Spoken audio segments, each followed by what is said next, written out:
Okey, turbo EF dead EF dead L9 VQ38.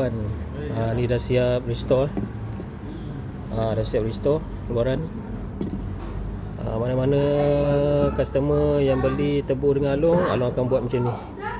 Along restore macam ni.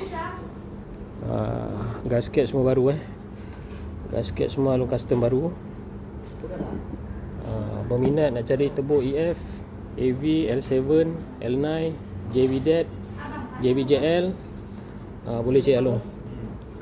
Condition macam ni Along akan buat.